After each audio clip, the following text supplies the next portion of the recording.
Hey guys, welcome back to my channel. So in this video, if you see me with a glove on, this is a UV protection glove. I noticed that my hands are getting a little bit fried and dyed and tucked to the side. Like literally, I've noticed a difference in the skin on my hands just from constantly being in the light. So I'm probably gonna take off for like a week or two so my hands can recuperate and just go back to doing regular press-ons on my nail stand.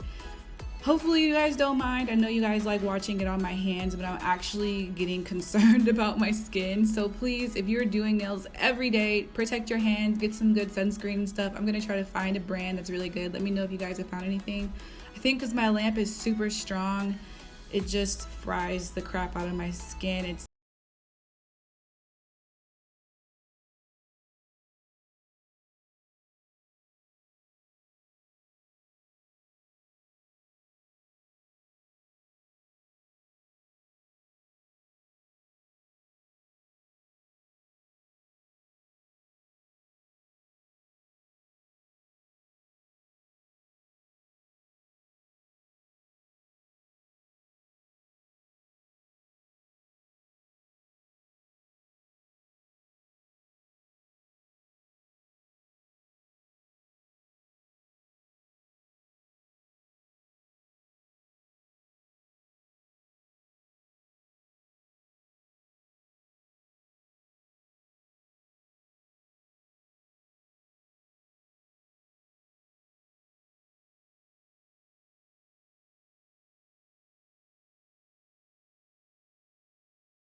stuff in just in case it might be helpful.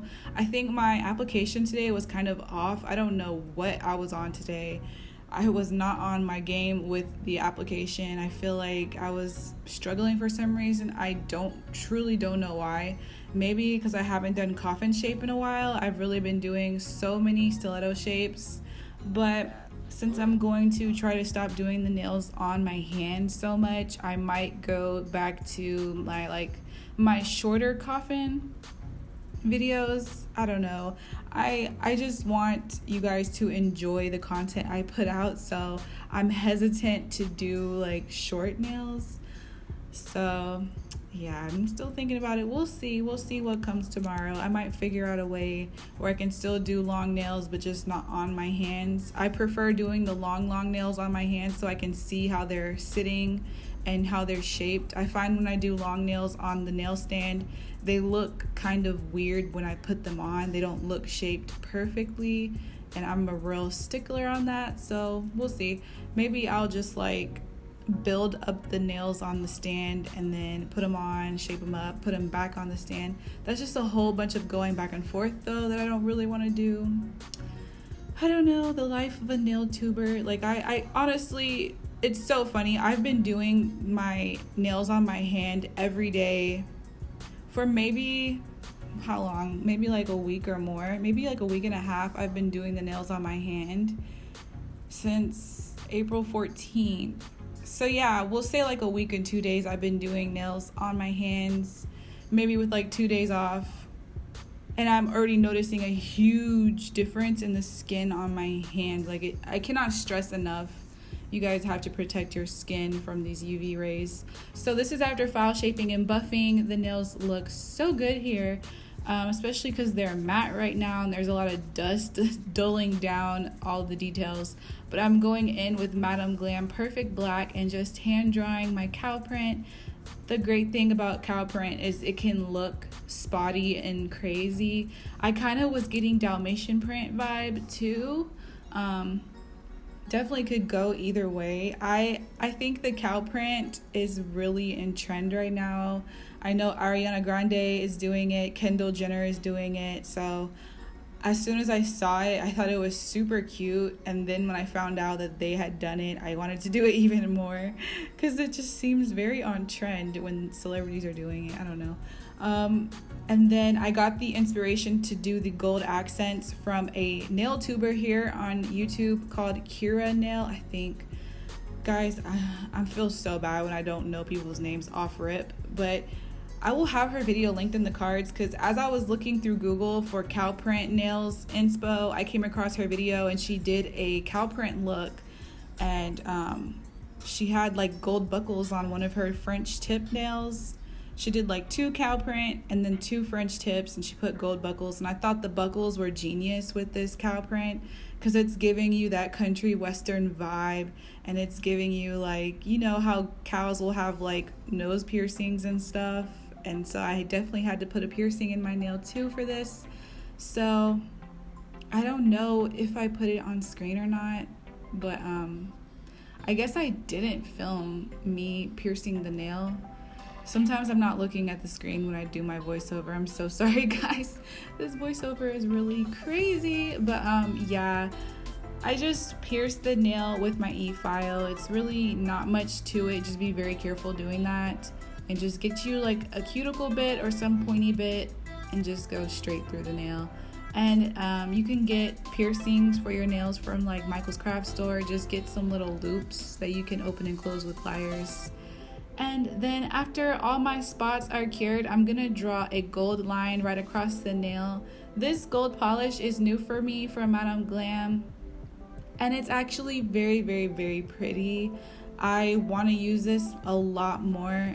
Next time I have to do a gold look, I will definitely be pulling this one out because it is so gold, so pretty, so pigmented, full coverage. So I just went across so that this can like continue the buckle that I'm gonna place on later. And I wanted to definitely do matte with these. I feel like matte is going to bring all like, it's just going to emphasize our design. I think matte is really great for nail art. Any kind of like hand painted stuff, matte really makes it pop. So I'm doing a matte top coat. This is a matte top coat that came in a McCart kit from a while back. I really don't like this top coat. It's a satin matte finish, but I used a buffing block to make it more matte. And it's one of those white buffing blocks that look like big erasers. That's the one I used, and it worked real well. It's a nice dupe for like my Presto matte top coat that's running dry basically. I don't have any more of it, sadly.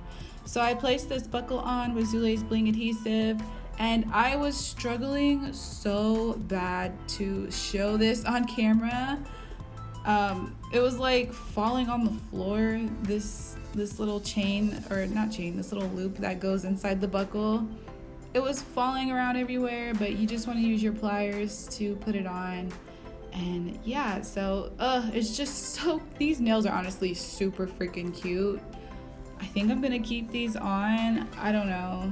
I wish I could keep my designs on, but I know that I'm gonna want to film something the very next day. That's so sad. Like it's so crazy. I have to take these off, but I don't want to. I think a cow print would look awesome on a colorful background, maybe like a neon ombre with some cow print on top. Even doing cow print in like different colors, you can do so many different like looks with this. You are definitely not constrained to the white background black cow print. So yeah guys, this is the final result. Hope you guys enjoyed the video. If you did, please let me know. Leave me a comment, like the video. Thank you so much for watching. If you are new, please subscribe, hit notification bell so that you never miss an update from me, and I'll see you guys in the next one. Bye.